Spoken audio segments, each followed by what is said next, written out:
to a receptionist at a hotel. First, you have some time to look at questions 1 to 7.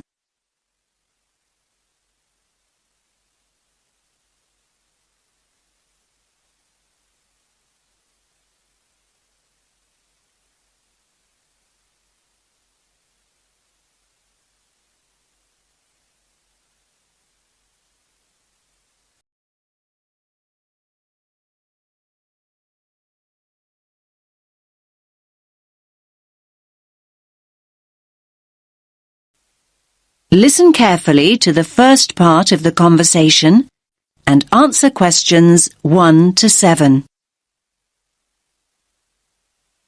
Good evening, sir. Do you have a reservation? Yes, let me just check I've got everything. Sorry. Yes, a reservation. It's in the name of Hartley, Martin Hartley. Let me see. Oh, yes. Here it is. That's for 3 nights. Yes, that's right. Do you need my passport? I just need to take the number as a form of ID. No problem. Now, can I just ask you to fill in this registration form, please? Actually, no. You see, I've broken my wrist. Yes, I noticed that. I'm afraid form filling is something I can't manage right now. Not without a lot of pain, anyway. Oh, dear. I'm sorry, sir. But don't worry. I can complete the form for you. That's very kind of you. What do you need to know? Well, let's start with your name, of course. So that's Martin, Hartley. That's Hartley. Thanks. And your address? 45 Carlisle Way. Could you spell Carlisle for me? Sorry. It's Carlisle.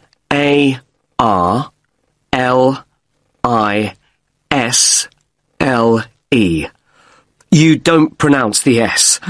Carlisle Way. And that's in Lewes. Lewes. And is there a state? I don't think you have states in the UK. No, we have counties. It's East Sussex. Sussex is with double S. The postcode is LW4 6AU. Do you want my phone number? Actually, no. We contact people by email now. Ah, yes. And send me lots of advertising too, I suppose. My email is hartleynitram@yahoo.co.uk. Sorry. A bit slower, please. Hartley, my surname, then Martin backwards, NITRAM. That's all one word. And all lowercase? That's right. No capitals. At yahoo.co.uk. Thank you very much, Mr. Hartley. And could you give me your passport now, please? Thanks. You can have that back now. And that's for 3 nights, so checking out on Sunday morning? OK. You're in room 16. That's on the 1st floor, overlooking the courtyard. Here's your key. Would you like somebody to take your bag? Now you have some time to look at questions 8 to 10.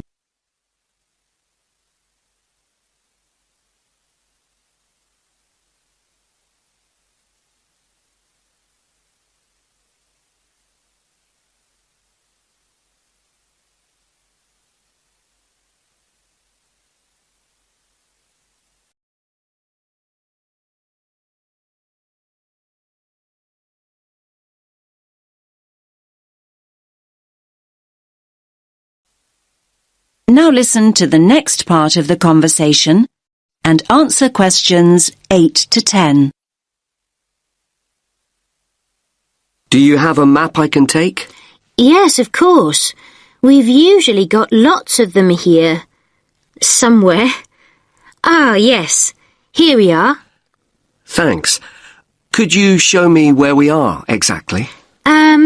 Let me have a look. Yes. This is our street here, Avenida Constitución. The bigger hotels are marked, so let me just see which one is us.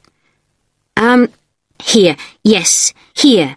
This is Hotel Columbus, just before you get to the museum. I say just before because that's the way most people get here. I mean, coming from the main square where all the buses stop, or from the station. Yes, that's the way the taxi came in from the airport. I thought we drove past the museum, though, just after we went through that big square you mentioned. Ah, you probably mean here. That's actually an art gallery. It's worth having a look round, but the museum's more interesting. I think so, anyway. Thanks for the tip. I hope I get time. Right, well, tomorrow I've got to be at the conference centre. They told me they'd put me in a hotel that wasn't too far away. Oh, yes. The conference centre's not too far at all. Let me see. Yes, down here. You can walk there in 7 or 8 minutes. Just cross over the road and go straight down this street here. That will take you towards the newer part of the city. Walk on for a couple of blocks, and then when you get here, you just have to go right a very short distance, and then you'll see the conference centre above the other buildings. It's quite big. I see. That all looks quite straightforward. Thanks very much. My pleasure. Have a nice evening, sir. That is the end of section 1. You now have half a minute to check your answers.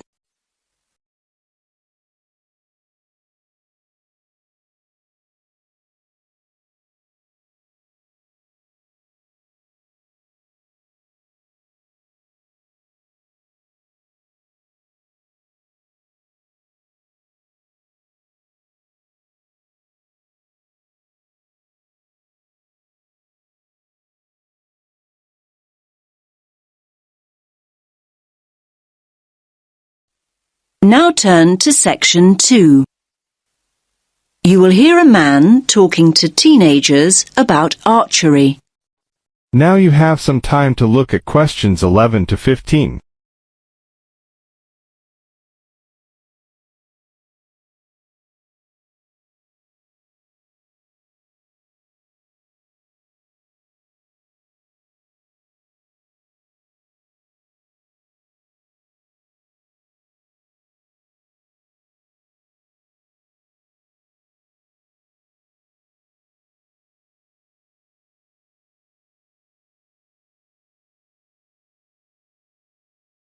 Now listen carefully and answer questions 11 to 15. OK, can you gather round again?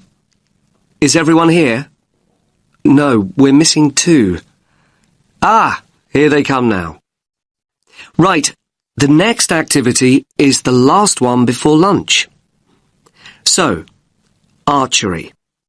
And I can tell you this activity is the favourite of a lot of our visitors. It's great fun and very relaxing.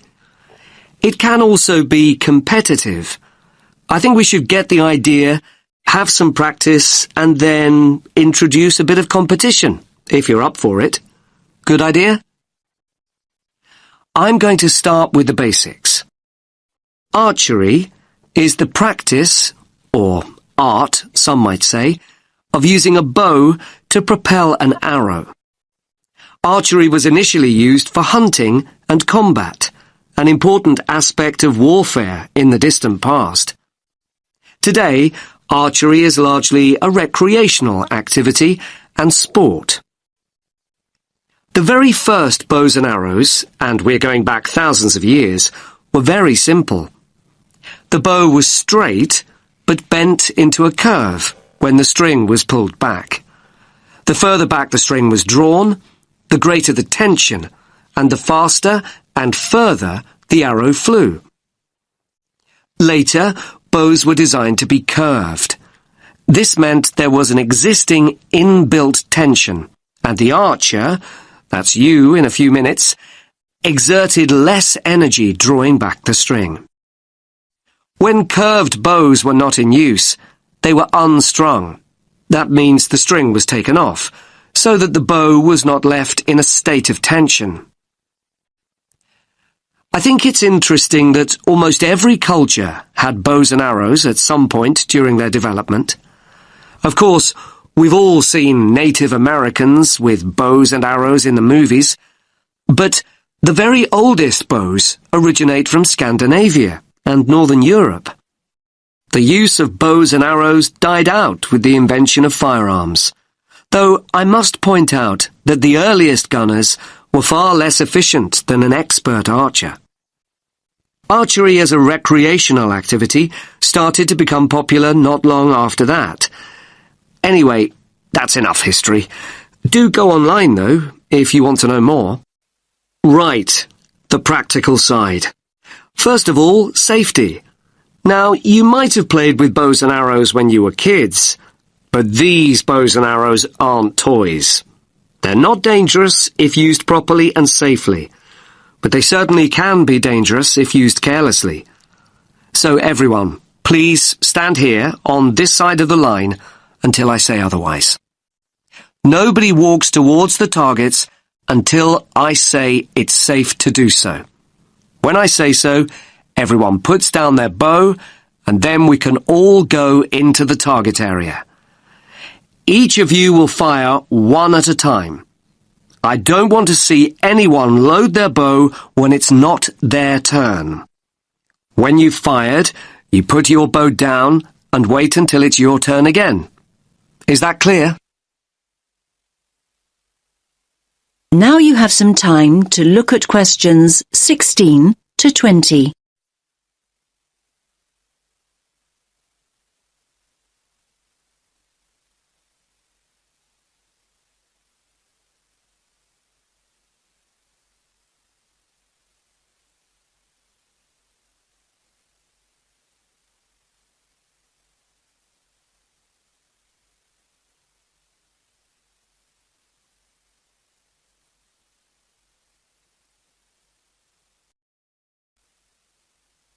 Now listen to the rest of the talk and answer questions 16 to 20. Let's take a look at the equipment. The bows are fairly heavy. You might be surprised. We'll spend a moment practicing holding the bow properly before we load one up. I'm holding it now, in the position in which you'll hold it. The drawstring is here, and again you might be surprised at the tension. You'll need to practice drawing back the string. Just above the middle of the bow, here, is the sight. You look through this as you would with a rifle. Using a bow and arrow without a sight is perfectly possible. Most master archers do this, but having one will certainly help you to start off with. Now I'll put the bow down and show you an arrow. The shafts of our arrows are wooden, but fiberglass arrow shafts are now common too. Traditionally, as I'm sure you'll know, the fletching at the top of the arrow, I mean, not the tip end of the arrow, was made of feathers. We have some arrows with feather fletching, but we also have some with what we call vanes. That means the fletching is made of solid plastic. All of you have a quiver with 6 arrows in it.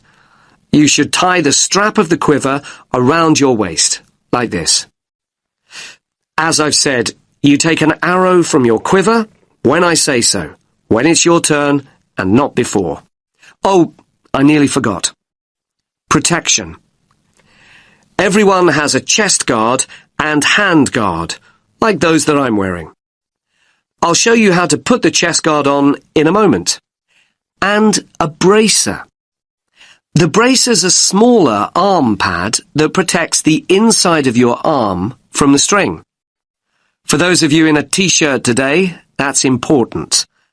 But the bracer will also stop the string catching on the sleeve of a jumper or jacket. Right, so before we pick up the bows, let's have a look at these chest guards. That is the end of section 2. You now have half a minute to check your answers.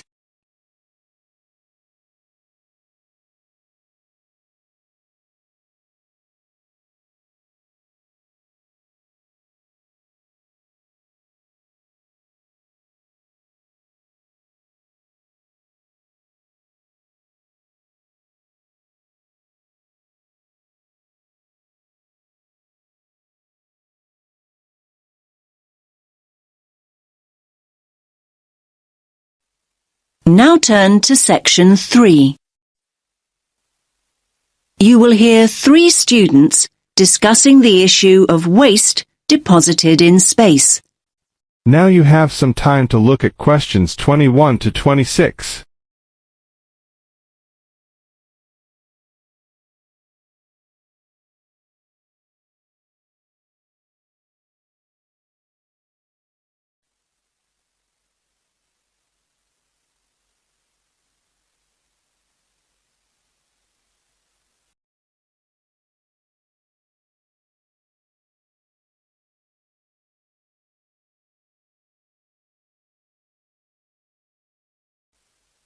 Listen carefully to the first part of the discussion and answer questions 21 to 26.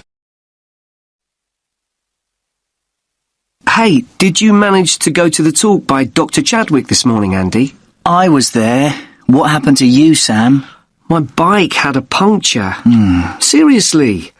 Anyway, Ruth, I bet you took some notes. Can you fill me in? Sure. It was all about space junk. Really interesting, actually. I mean, I knew about how much rubbish humans are dumping here on planet Earth, but I had no idea how much junk there is flying around in space. Did you know that there are literally millions of pieces of rubbish orbiting the Earth as we speak? Not until now, I didn't. They reckon that around 100 tons of very small objects, like mainly dust, drops on Earth every single day. Yes, that's what she said. I thought space junk was all man-made. I can't believe they know so accurately how much is actually out there. Do they track and monitor it all the time? Yeah, they do. According to the talk, there are nearly 25,000 objects, larger than 10 centimetres in diameter, now orbiting the Earth. And what does all this space junk consist of? Isn't it all discarded parts of rockets that were either broken or left behind after space missions, like Apollo and all those spacecraft from years ago? Well, yes, but not only that. All other kinds of debris that we've dumped in space too. Anything from dead satellites to loose metal screws. There are even tiny particles of paint and liquid coolant. So who is to blame for depositing all this rubbish?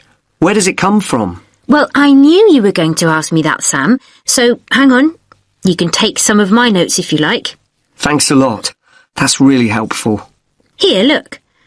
Over a third, 37% to be exact, comes from Russia. But other countries are close behind. Another third, well, just under actually, 29% is from America, and then 28% is from China. Yes, but other countries, like India, are adding to the rubbish pile. And don't forget the European Space Agency also has spacecraft in orbit. That's true. We're talking serious space junk here. Pretty serious, I'd say. So come on, what do you think are the chances of something solid dropping from space onto our heads? Good question. Everyone asked that. Dr. Chadwick said at least one piece of junk falls to Earth every single day. But look at it this way. Earth is a pretty big place, so actually the statistical chances of being hit are extremely low.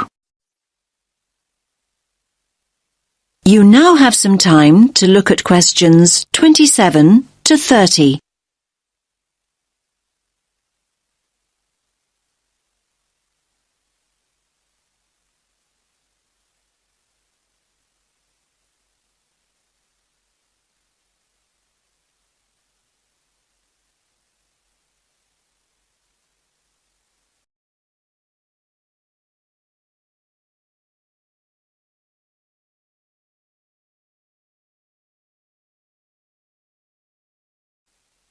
Now listen to the rest of the discussion and answer questions 27 to 30. So are you saying I'm more likely to win the lottery? Well, just think about it. 2/3 of the Earth is ocean. That's true. But in time, almost all these pieces of rubbish will fall to Earth because the object's orbit is decreased by its gravitational pull. But the good news is that they don't cause any serious damage. You know, they can't actually survive the heat generated on re-entry. They simply burn away. But that's not always the case. There are exceptions. Chunks of the United States UARS satellite recently fell into the Pacific Ocean. The UARS satellite? It was this 6-ton satellite launched by the Space Shuttle Discovery way back in 1991. So it had been up in space for 20 years, but stopped working in 2005. It weighed 5,700 kilos. And that's about the same as a double-decker bus, apparently. And, I just checked my notes. Here it is, yes. The largest of these great big chunks that fell into the sea weighed about 158 kilograms. Think of the weight of an adult gorilla, Sam, and you get the picture. A nice soft landing, then. Dr. Chadwick said, imagine a couple of washing machines tied together and travelling at 100 miles per hour, and you'll get an idea. Oh, and do you remember Skylab? That was another US space station, and it fell to Earth at least 3 decades ago, in 1979. It fell into the Indian Ocean and the deserts of Western Australia. According to what I wrote down, that particular space junk weighed 100 tons. And let's not forget Mir, the Russian space station. Mir weighed 135 tons, far, far larger than UARS, and it fell to Earth in 2001. It plunged straight into the South Pacific. All very interesting. Listen, I've got some junk of my own to sort out. My bike. That's the second puncture this week. Come on, I'll help you fix it. That is the end of section 3. You now have half a minute to check your answers.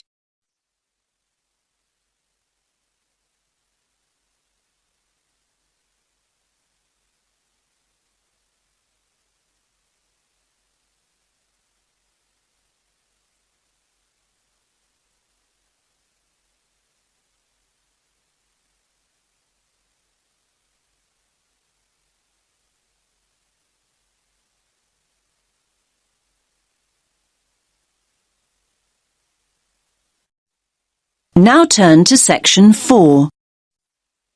You will hear a woman talking about retail psychology. First, you have some time to look at questions 31 to 40.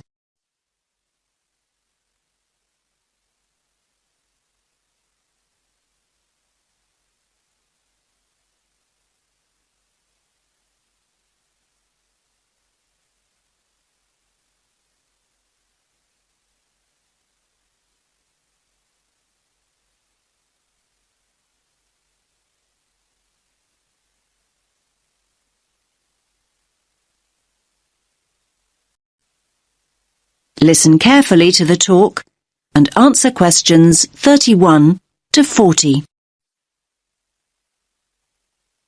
Hello everyone. Let's get started on the final lecture in our module on retail psychology. Today we're going to focus on supermarket layouts and how retailers display their products to encourage us as customers to spend as much of our money as possible. It's an interesting topic. Now, most of us don't actually realize that the layout is deliberately designed to make us part with our money. But in fact, millions of pounds are spent on research into the psychology of shoppers and what motivates us to buy. So, let's have a look at an actual supermarket layout. Now, here's the entrance to the store, just here. This area immediately around the entrance is what retailers refer to as the decompression zone or the dead zone. This is where the customers recover from the environment outside. And by that I mean this is where they adjust. For example, the place where they might put their keys in their pockets or take off their sunglasses, these kinds of things. So, what do you notice about this area? It's very empty, isn't it? Yes, it's pretty much clear of stock altogether. This area is not designed or used to sell us anything. Basically, the supermarkets never put any merchandise here because they know that no one's ready to buy yet. However, the retailers want their customers to feel comfortable. If they're in a relaxed state of mind, they're much more likely to stay longer and spend money. Now, let's look back at the entrance again. Now, it's interesting, but we know that 3/4 of us look right, not left, when we go into a supermarket. So, 75% of people. This gives the supermarkets a great opportunity to hit us with promotions and offers. So, near the front door, you might also find what we call the dwell zone. The dwell zone is the area on the right-hand side by the front door where you are encouraged to relax and browse. You will usually find newspapers and flowers here to help you do exactly that. Moving on from the dwell zone, we come to the power aisle. Basically, it's the main route customers return to after venturing into nearby aisles. And so this is the area of the supermarket where the strongest offers are displayed. So, you might see a sign that reads barbecue time, and you'll see all the items you could possibly need for a barbecue. The charcoal, the sauces, the skewers and the drinks, everything you need, all in one place. Were you planning a barbecue before you went shopping? Do you even have a garden? Yes, the power aisle has a very powerful effect on sales, even though most of us don't even realize we are being sold to here.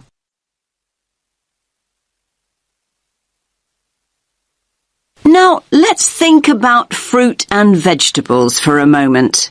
They're always located towards the front. Now, why do you think this is? Yes, fruit and vegetables are always at the front because it gives the supermarket a healthy image. And let's think back to flowers and newspapers. We talked about both these items earlier. And yes, they're displayed near the front on the right. Now, they're known as distress goods. Why's that? Well, these are the goods that we often buy in a hurry or on impulse. In other words, these are the items we didn't actually intend to buy at all. But the supermarkets want us to put them in our trolleys even before we start our proper shopping.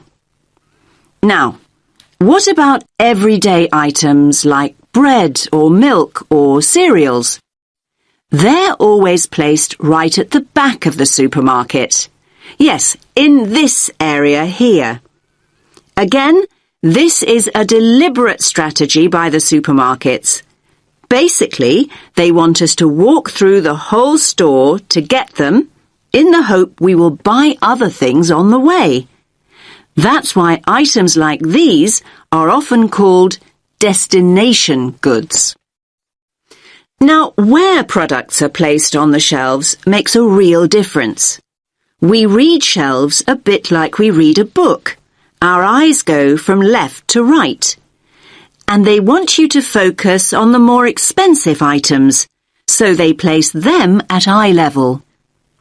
It's often quite hard to spot items like cheap tinned food. Why is that? Well, they're normally placed very low on the shelves. Basically, The supermarkets don't want the cheapest products to be the ones you see first.